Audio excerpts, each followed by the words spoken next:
Hi, Scott with FDJtool.com, and I've got the Eurotool benchtop polishing motor. This is a great motor, and I wanted to show you some really cool stuff about it. He's a little motor. He's only 5 1/4 inches tall. You're going to throw on some spindles, makes him, what, 13 inches across?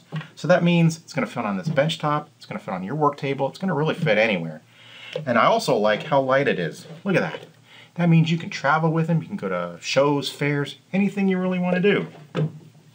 And he's pretty powerful too. When I turn him on, you can hear he's going to deliver a very smooth, quiet 1/6 horsepower. And that's pretty cool. Pretty neat, huh? That housing is dust proof and the ball bearings are pre-lubricated, so really not a lot of fuss to have to worry about. It's got an on-off switch. When you turn it on, you're going to get a little red light there, and that's going to tell you you're getting power. And when you turn on the knob, you get a little blue light to let you know that the motor's running. And the little knob here is great because that means you can dial speeds from 1800 all the way up to 10,000 RPMs. You're going to be able to do a lot of stuff with that. He's got, oh yeah, plastic feet on the bottom, so when you have him on your bench top, he's not going to scoot around. But if you're a little worried, don't fret. He's got 2 mounting holes here on the front here, so just screw him right to the bench top. He's not going to go anywhere. Get a couple of accessories. You get 2 tapered spindles, and that's great because they're pretty useful. You're going to get one marked R that goes on the right side of the motor. And guess where the L goes? On the left. Now that's as you're facing the motor. Don't mix them up because these threads on those spindles are threaded purposely for those sides of the motor. Don't mix them up. They need to stay there, and I'll tell you why.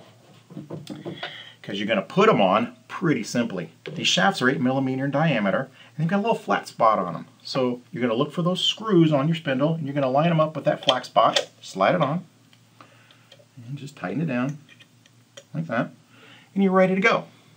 Bring your motor up to speed, and you're going to be able to use felt buffs, regular buffs, brushes, right on there. Just look for that hole in the buff, and you're going to put it right on the end of the spindle, and those threads, because they're on the left-hand side, the correct side if you're using it, are going to suck that buff right up on there and hold it in place. If I had the wrong spindle on there, that buff either wouldn't go on or would get spun off, and that's really no fun.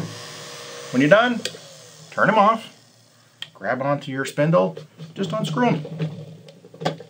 There you go, no problem. Now you can get other accessories for this too. You can get some pretty cool ones. I know these 3M bristle discs are pretty amazing, and you can get a plastic hub that will allow you to use your tapered spindle and polish away with them. You probably have a flex shaft and you've got a lot of mounted abrasives and brushes, things like that. You can use them on this too. Get yourself a chuck adapter.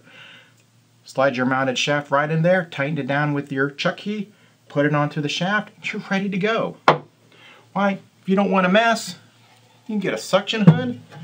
You can even get a backsplash, and that's going to cut down on all that debris and dust that's probably going to fly around your workplace because you're doing all that buffing. And that is a very cool motor. That is the Eurotool benchtop polishing motor. You can get this guy and all these super accessories at our website, FDJtool.com.